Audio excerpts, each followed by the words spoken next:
আসসালামু আলাইকুম। আজকে আমরা গরুর গোশত এবং ভুনা খিচুড়ি রান্না করব। শুরুতেই একটা পাত্রে প্রথমে একটু তেল দিয়ে নিব। তেলটা ভালো করে গরম করে নিয়ে এর মধ্যে ধুয়ে রাখা গোটা কিছু গরম মশলা দিয়ে দেব। গরম মশলাগুলো একটু দিয়ে ভালো করে একটু নেড়েচেড়ে দিব। তারপর সামান্য কিছু পেঁয়াজ কুচি এর সাথে অ্যাড করে দিব। পেঁয়াজ কুচোগুলো ভালো করে ভেজে নিব। ভালো করে ভাজা হয়ে গেলে এর মধ্যে আমরা কিছু আদা এবং রসুন বাটা দিয়ে দিব। পরিমাণ মতো দিব, যাতে একটু বেশি না হয়। পরিমাণ মতো আদা রসুন বাটা দিয়ে একটু ভালো করে ভেজে নিয়ে এর মধ্যে কিছু 2 চামচ গরম মশলা বাটা অ্যাড করে দিব। তারপরে পরিমাণ মতো পানি দিব, যতটুকু মশলা কষিয়ে নিতে হয়।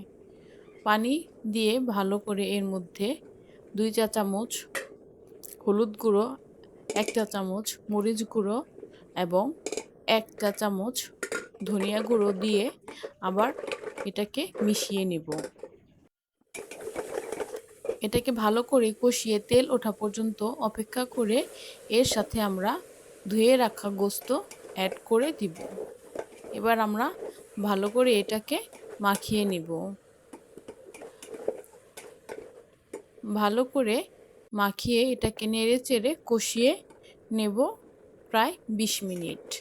এর সাথে একটু লবণ অ্যাড করে নেবেন।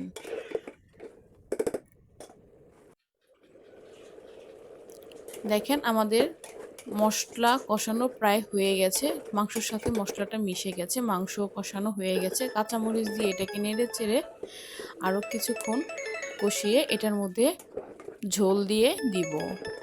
বেশি ঝোল দিব না, যেহেতু আমরা এটাকে প্রেসার কুকারে রান্না করছি। অল্প পরিমাণ গরম পানি দিয়ে দিব।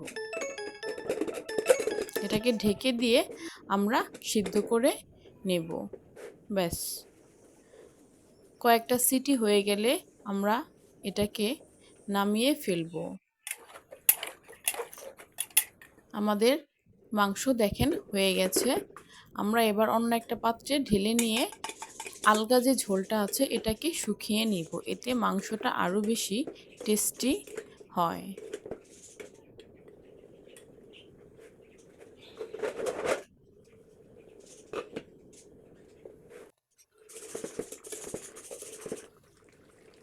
মাঝখানে আমরা একটু নেড়েচেড়ে দেব, যাতে নিচে লেগে না যায়।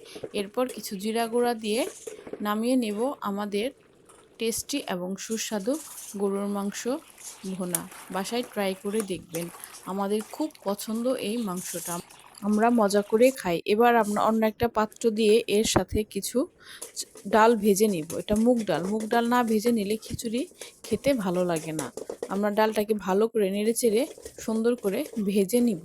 ভেজে নিয়ে ডালটা অন্য পাত্রে রেখে একটা পাত্রে পেঁয়াজ, কাঁচামরিচ ও গোটা গরম মশলা দিয়ে একটু হালকা করে ভেজে নিব। হালকা করে ভাজা হয়ে গেলে এর মধ্যে আমরা আদা রসুন বাটা দিয়ে দিব। আদা রসুন বাটা দিয়ে একটু কাঁচা গন্ধ যাওয়া পর্যন্ত নেড়েচেড়ে এর মধ্যে আমরা পানি দিয়ে দিব। পানি দিয়ে এর মধ্যে আমরা গরম মশলা এবং শুকনো মশলা দিয়ে এটাকে নেড়েচেড়ে দিব।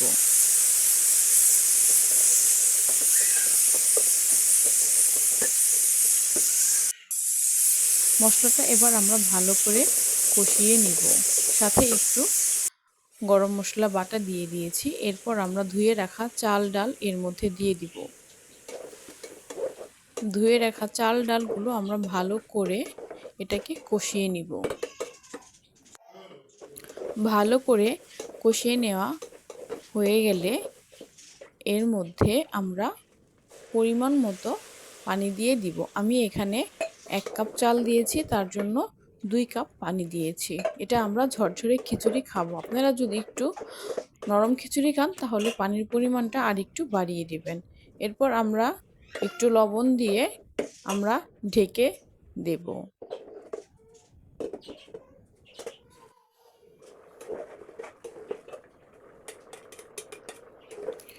আবার মাঝখানে একটু নেড়েচেড়ে দেব এবং কিছু কাঁচামরিচ দিয়ে দেব যাতে নিচে লেগে না যায়। এবার আমাদের পানিটা প্রায় শুকিয়ে গেছে। আমরা এবার আবার নেড়েচেড়ে এটাকে একটু লবণ দেখে এটাকে আবার আমরা ঢেকে দিব। চুলাটা এই পর্যায়ে একটু কমিয়ে দিবেন, একদম কমিয়ে দিবেন, তাতে করে যেন খিচুড়িটা নিচে পুড়ে না যায়। আমরা কিছুক্ষণ এটাকে ঢেকে রেখে ভাপে রেখে দিব চালগুলো ভালো মতো সিদ্ধ হওয়া পর্যন্ত। এরপর আমরা এর মধ্যে জিরা গুঁড়ো দিয়ে একটু নেড়ে চেড়ে এটাকে নামিয়ে নেব। ব্যাস হয়ে গেল আমাদের মজাদার ঝরঝরে ভুনা খিচুড়ি। বাসায় আপুরা আপনারা একটু ট্রাই করে দেখবেন কেমন খেতে হয়েছে। আমাকে সবাই একটু সাপোর্ট করে দিবেন।